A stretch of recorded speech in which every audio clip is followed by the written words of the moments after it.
Welcome to Mammoth Hot Springs, the starting point of today's virtual Yellowstone tour. Today we're going to be doing the stretch of road between Mammoth Hot Springs and Norris Geyser Basin. It's a beautiful day in August, early August, and this accounts for all the traffic at Mammoth Hot Springs. I'm going to tell you a lot more about it, but that over there was a parade ground starting in about 1886.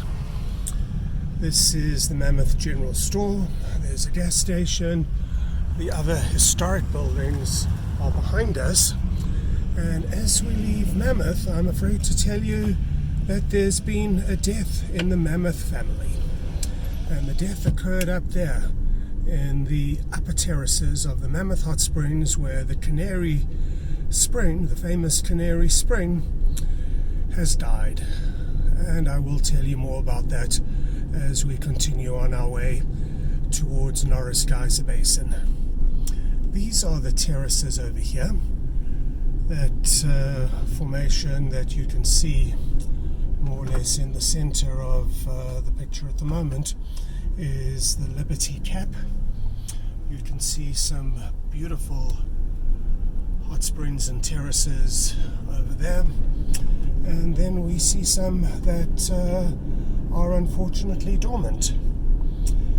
Well, let me start this story at the very beginning as we make our way out of Mammoth. As you probably know by now, Yellowstone was not only America's first national park, it was the world's first national park, and it was founded in 1872. And because it was the first, the authorities didn't really know how to deal with the situations that were going to develop here. And boy, did situations develop. What happened was there was no law enforcement here. There was no police force. There were no law enforcement rangers. The National Park Service didn't exist in 1872 when Yellowstone came into being. So people could pretty much do as they chose. And they did. Developers set up camps for tourists in and amongst the hot springs and the geysers. People broke off large pieces of the geysers and the edges of the hot springs. Laundry facilities were actually set up in the hot springs, believe it or not. Let's just take a look down there. That's where the Gardiner River is, and I'll get back to my story about Mammoth and how Yellowstone came into being. But the Gardiner River, you may be able to see the bridge over the Gardiner River. The Gardiner River flows under that bridge and towards the town of Gardiner, Montana. As you may also know by now, about 97% of the park is in the state of Wyoming. We're in Wyoming at the moment. 2% is in Montana, and 1% approximately is in the state of Idaho. Well, we are, as you might imagine, very close to Montana. If Gardiner is in Montana, you can make your way out of the north entrance and you'll be in Montana. In fact, you cross from Wyoming into Montana on the road between Mammoth Hot Springs and Gardiner. Anyway, I'll get back to that as well. As we climb up, we're going to be approaching the upper terraces, and we'll see the turnoff to that in a moment. But I was telling you about the Gardiner River. Just a little way down from where we are, between Mammoth and the north entrance, is the only place in the entire park where you're legally allowed to go into a hot spring. It's actually the remnants of a hot spring that has come down from Mammoth Hot Springs, and it's made its way into the Gardiner River. And it's actually fascinating. They call it the Boiling River, and you can stand with 1 foot in the Boiling River, say in the spring, at about, 35, 36 degrees, and the other foot in the spring itself, and that is the hot spring itself, say it's 86 or 87 degrees. The terraces are off to our right, and that is where Canary Spring is. You can notice how grey this is, and you see the orange area up there. The orange is going to be a spring that is still alive, or a terrace that is still alive. And Canary Spring was a really popular spring up here in this part of Mammoth Hot Springs. But earlier this week, and we're in the second week of August 2020, earlier this week, the spring went dormant. It's not the first time, though, that it has gone dormant. Canary Spring is known for its erratic behavior. In fact, the spring went dormant in 1884, and then it came back to life again, and this happened repeatedly. It would flow and then it would stop again. But the last time this happened was, if memory serves me correctly, in about 2006, when the spring went dormant for about 24 hours and then came back to life very slowly over a 24-hour period. So the authorities and the scientists are waiting to see what will happen with Canary Spring this time. To get back to the Boiling River, I was telling you that you could put your foot in the water in the actual spring and another in the river itself, and the temperature difference would be quite remarkable. When you drive this section of road, if you do ever come here, this area is known for its bears. We've had some luck over the years seeing bear in the area to our right. You can see that's quite a bit more open, but in the forest here in the hills, keep your eyes open for bears. I know that I like to joke that it's easy to find a bear in Yellowstone. Just look out for the traffic jams and that's a bear. But seriously, somebody has to be the first one to see a bear, and it might as well be you. So keep your eyes open if you're not the one driving, and see if you can see a bear in this area. Not too far away from the Boiling River, on the road between Mammoth and Gardiner, is the 45th parallel, which is halfway between the equator and the North Pole. The 45th parallel is actually right where the turnoff is to the parking lot at the there's a nice view down there at the Boiling River. But the authorities actually decided to move it. So where you see the sign now for saying that that's where the 45th parallel is, that's not actually where the 45th parallel is. It has been moved because of traffic congestion. So take that any way you like. Let's get back to Mammoth Hot Springs. I was telling you that when the park was founded in 1872, there were all sorts of issues here, and I won't go into them again. And the authorities just didn't know how to deal with them because there was no law enforcement as such. As we come around this next corner, we're going to see some very interesting rock formations, and there's a little drive that you can take that will take you through the rock formations. And over there. Then in 1886, after all this had been going on for about 14 years, a request was made to Congress. Pretty interesting boulders, aren't they? A request was made to Congress to fund law enforcement in Yellowstone National Park, but Congress turned it down. So it was decided to send in the US Army instead. And the Army arrived here in 1886. And they were men from the 1st United States Cavalry in Fort Custer. Fort Custer is in Montana. And they came to Yellowstone under the command of a Captain Moses Harris. They actually stayed here for 32 years, enforcing law and order in Yellowstone National Park. And they did a remarkable job. They were able to shut down all the camps around the hot springs and the geysers. There was a big problem with poaching in the park, and while they couldn't eradicate that altogether, they were able to get rid of a lot of it. I'll come back to that in a minute. This here was almost as famous as Old Faithful in the early days of Yellowstone. you can see a bit of a retaining wall off to our left. And this is known as Golden Gate Viaduct.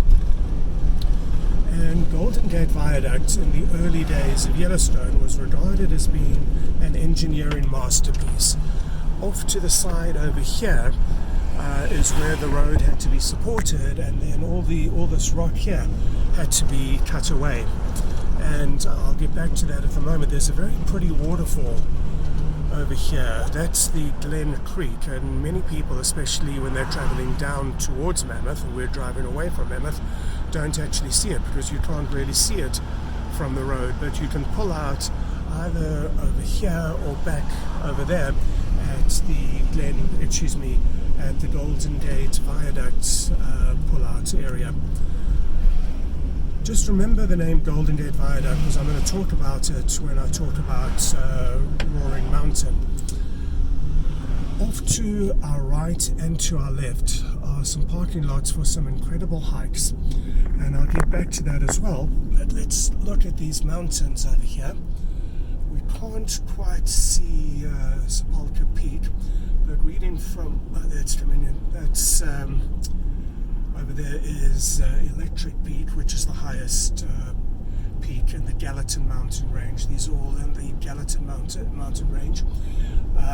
Sepulchre is in that direction over there. That is Antelope Peak, and that's Quadrant Mountain over there. And as we've climbed up, we've come to Swan Lake Flats. This is called Swan Lake Flats because straight ahead of us we'll shortly see a little lake which is called Swan Lake. And with all the years that I've been coming here, I think I've seen what looked like a swan. It may have been a pelican though. I've only seen put it this way, a white bird out there twice, and that was a couple of weeks ago on successive days. To get back to what I was telling you about the army, when they came here in 1886, it was necessary to build buildings for them to stay in, and originally they lived in temporary frame buildings at what was known as Camp Sheridan at the foot of the terraces.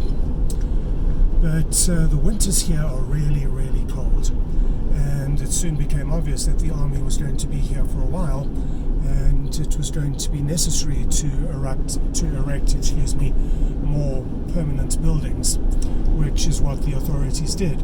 So right at the bottom there, those beautiful old buildings, and I know we didn't see a lot of them on this virtual Yellowstone tour, but you can see them on various of our other virtual Yellowstone tours.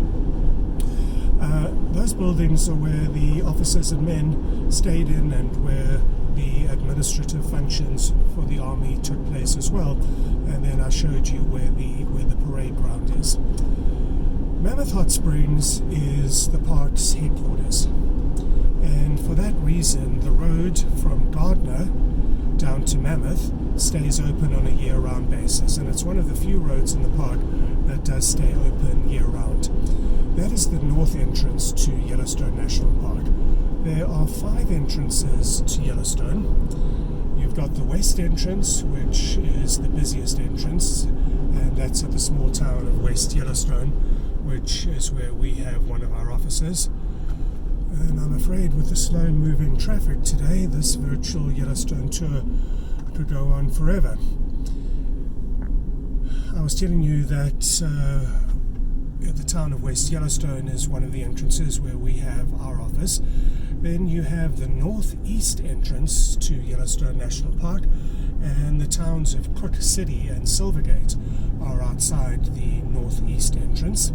Those are the 3 Montana entrances: the northeast entrance, the north entrance, and the west entrance. And then you have 2 entrances in the state of Wyoming. Those are the south entrance, and to get to the south entrance, you would come up from the Jackson, Wyoming area through Grand Teton National Park over the Rockefeller Parkway, and then into Yellowstone South entrance.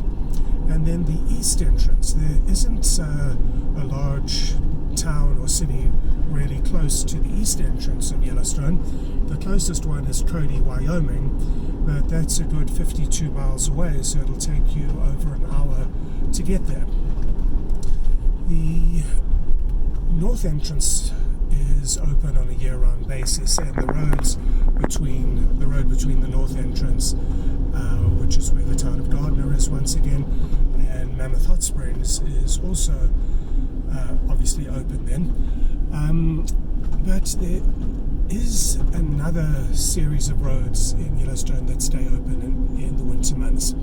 Most of the roads are closed in winter because of the amount of snow that we get here, and I discuss this in a lot more detail in various of our other virtual Yellowstone tours. But the people, and this is Sheep Eater Cliff. This refers to bighorn sheep, and it also refers to the Sheep Eater tribe of Native Americans. They were so called because at one stage they used to subsist on the bighorn sheep. Bighorn sheep are to be found in various areas in Yellowstone National Park. We find them in what's called the northern range, so in the mountainy area that's up in the northern part of Yellowstone, which is where we are at the moment. I mentioned the 45th parallel. If you stand with your back to the sign that says 45th parallel, and you'll see there's a little pull out where you can stop and take pictures. Anyway, if you stand with your back to the sign and look up that hill to your left, that is an area which is almost always closed for bighorn sheep management. And when Yellowstone says that an area is closed for bighorn sheep management, or it's closed for bear management, that's because there are a lot of that sort of animal in that area. So you can find bighorn sheep in that area as well. You'll find bighorn sheep in a part of the Grand Canyon of the Yellowstone, and you can see more of that in another of our Yellowstone tours as well. And there's a place in the Lamar Valley where I also see bighorn sheep. So the sheep eaters then were a tribe of Native Americans. Well, they still are a tribe. They're located not too far from Yellowstone National Park, and they used to hunt bighorn sheep. Bighorn sheep, unfortunately, are very susceptible to disease, particularly if they come into contact with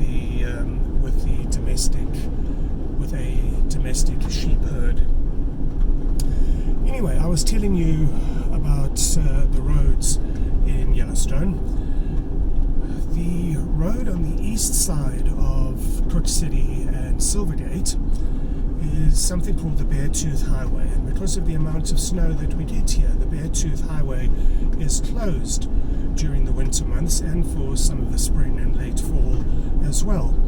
So this means that if the people who live in Silvergate or Cook City want to get services or see a doctor or go shopping, the only way they can get out of the park is, or the only way they can leave their town now, because the road on the east side is closed, is to head through Yellowstone. So the road from the northeast entrance as far as Tower Junction is open, then the road from Tower Junction to Mammoth is open, and the road from Mammoth Hot Springs once again to Gardiner is kept open as well. During the winter months, for the most part, the only traffic, the only vehicles that are allowed in the park are snow coaches and snowmobiles. And for a long time, you would have to take a snow coach or a snowmobile tour with one of the authorized concessionaires in the park. But in recent years, Yellowstone has started a lottery where you can apply to get a permit to ride your own snowmobile in Yellowstone, and that is available from the 5 gates as well. To get back then to the army at Mammoth Hot Springs, it was called Fort Yellowstone, and they had a very strong presence there. We see a sign here that says Moose Exhibit Ahead. This to me is one of Yellowstone's anomalies. not an exhibit telling you about moose in Yellowstone, but there really are, to all intents and purposes, very few moose left in Yellowstone National Park. And the reason for that is the Great Fire of 1988. It's not as if a lot of animals, a lot of moose, were killed in the Great Fire of 1988, but what happened is that moose liked the protection afforded by the growth of a mature forest. And when so much of Yellowstone's forests were burned in the Great Fire of 1988, the moose then, to a very large extent, left Yellowstone, and they migrated elsewhere out of the park. There are still areas in Yellowstone, though, where you can see, there are still areas in the Yellowstone area where you can still see moose. In fact, we have what we call one of our excursion diversions to our virtual Yellowstone tours. We can see a sign here that says Mount Holmes. That is the trailhead to Mount Holmes. You can't see it from over here. You can see it from Norris Geyser Basin and elsewhere in the park. I'm having to restart this section of the video. My device started overheating again, and I think I was telling you about Mount Holmes when my device started overheating, and it is approximately a 10 to 11 hour hike to get to Mount Holmes, and you do need to do some research in the backcountry and be prepared to spend the night there. Mount Holmes is the second highest peak in the Gallatin Range at a little over 10,300 feet, and Electric Peak, which I had shown you before when we climbed up towards Golden Gate, is the highest peak in the Gallatin Range at a little under 11,000 feet, and excuse me if I mentioned that. Now, coming up on our right is something that is of historical significance in not only Yellowstone but in the entire national park system. You may be able to see a sign here that says Obsidian Cliff Exhibit, and what this is the first roadside exhibit ever in the national park system. And what it's telling us about is Obsidian Cliff, which is coming up ahead of us over there. And I'm sorry, no matter which way you do this tour, because it runs more or less south-north, whatever time of the day, at some stage you're going to be looking into the sun. Obsidian Cliff, as you may have seen from the sign, has signs that say area closed. And the reason that the area is closed is that they don't want people going onto Obsidian Cliff and chipping off pieces of the obsidian. Obsidian is a mineral that is to be found in various places in Yellowstone National Park. If you've been to Black Sand Basin, which is really close to Old Faithful and the Upper Geyser Basin, you will see that Black Sand Basin gets its name from the tiny granules of obsidian that have been eroded from the obsidian in the area, and this gives it its black appearance, hence the name Black Sand Basin. Obsidian Cliff was formed. In fact, obsidian forms when lava that comes out of the ground in a volcanic eruption, when it cools too quickly, when it cools very rapidly. What happens is you get a source of intense heat from the volcano, followed by pretty rapid cooling from, in this case, an ice age that passed through, resulting in a very, very hard rock. And the ancient Native American tribes that used to live in this area, and some of them still do live close by, used to use obsidian whenever they needed something hard. In other words, if they needed to make a knife or the edge of a projectile, they could use obsidian for that. And over the years, there were too many people going onto Obsidian Cliff and chipping away bits of the obsidian. So now everybody is banned from Obsidian Cliff. You can take a look at it from a little further away and you can look at the exhibit, but you're not allowed onto the cliff itself. I was telling you about moose and how moose were adversely affected by the Great Fire of 1988. I mentioned, I believe, that they weren't killed. There weren't a lot of them killed by the Great Fire of 88, and I'm going to have to come back to that. You can see there's a sign here saying Grizzly Lake, and that's the Grizzly Lake Trailhead. So often these signs in Yellowstone are just, in my opinion anyway, made on a whim, like Wolf Lake. Who's to know that there were wolves at Wolf Lake? But Grizzly Lake Trailhead is very apt, because before they started work on this road, and they spent 4 years working on this road from about,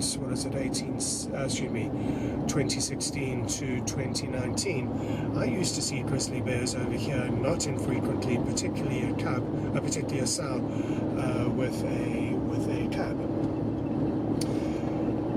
To get back to the moose that I was talking about, moose like the protection afforded by the growth of a mature forest, and so when so much of Yellowstone was burned, moose decided to go elsewhere, and they migrated out of Yellowstone. We still see them in the greater Yellowstone area. We do have a separate, what we call excursion diversion to our virtual Yellowstone tours, and I explain where you can still see moose in our region. The most obvious one is Grand Teton National Park and the area around Jackson and Jackson Hole. And if you're wondering what the difference between Jackson and Jackson Hole is, in the old days, the old-timers used to call a high-altitude valley a hole. So there's this huge high-altitude valley around Jackson, so hence the name Jackson Hole. And I'll get back to the moose. This here is Roaring Mountain. I asked you to remember, probably about 15-20 minutes ago, Golden Gate Viaduct. Roaring Mountain was so called because it was a hill full of fumaroles. And a fumarole is one of the thermal features that are to be found here in Yellowstone National Park. There's 4 thermal features, as I've mentioned before: geysers, hot springs, mud pots, and fumaroles. And the fumaroles occur in an area, often in a more elevated area, where there is not as much water. This over here is North Twin Lake. And as you might imagine, the next lake that we're going to be coming to will be South Twin Lake.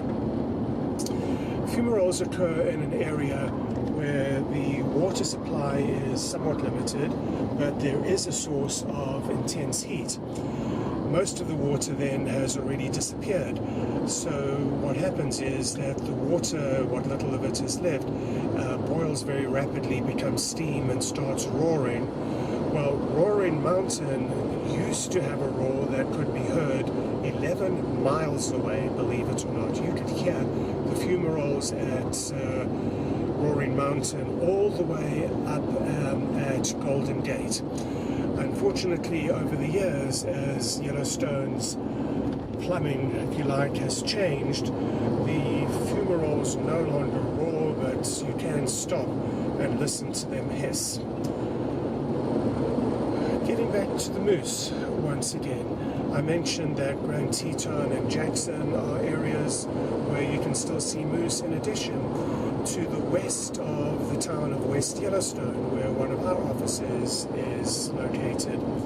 There are some areas where you can see moose, and then on the road between West Yellowstone and Big Sky, it's not uncommon to see moose either.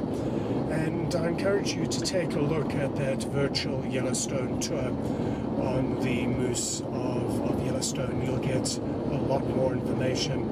You can also contact me in the comments section or on social media, the details of which you can see below, for more information on what's happened to the moose of Yellowstone National Park. We are getting closer to the Norris Geyser Basin area.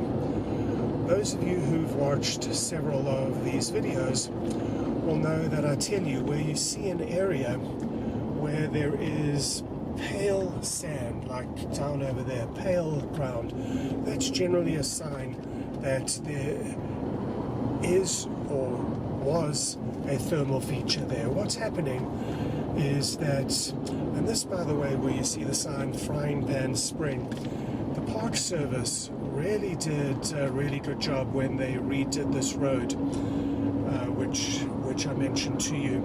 They did a really good job of putting new pullouts in and areas where you can pull over and look at springs and take in views that you previously were not able to see. So that has really added to this road.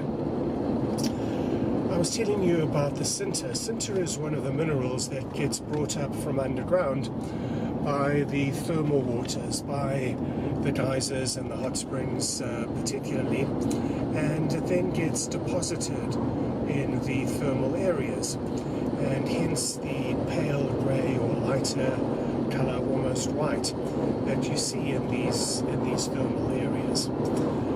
So we know that we're going through an area where there either is or was thermal activity, and just from my own experience, I know, you can see what I mean over here, I know that there's a lot of thermal activity over here. Norris Geyser Basin is actually the most thermally active part of Yellowstone. Norris Geyser Basin consists of two geyser basins, and this is one of the new pullouts that they put in. You see those bikers over there? There's so many bikers in the park this week. It's the week that the world's largest bike rally is starting in Sturgis, South Dakota. Sturgis is a town of about 7,000 people. Well, they generally expect 250,000 people this year, and from the early 250,000 people every year. And from the reports that I have read, it looks like this year, even though the coronavirus pandemic is ongoing, it looks like there's still going to be pretty close to 250,000 people in Sturgis. So the weeks before and the weeks after Sturgis, there's a lot of people who pass through Yellowstone, which, as I've mentioned before, is in Wyoming, Montana, and Idaho on their way to South Dakota. This, unfortunately, is closed this year because of the pandemic. But I told you about the military, and I don't know if you can see it through the trees over there. When the Army did come here in 1986, that building was an outpost for the U.S. Army. It's where they would station soldiers when they needed them a little bit further away from their main base at Mammoth Hot Springs.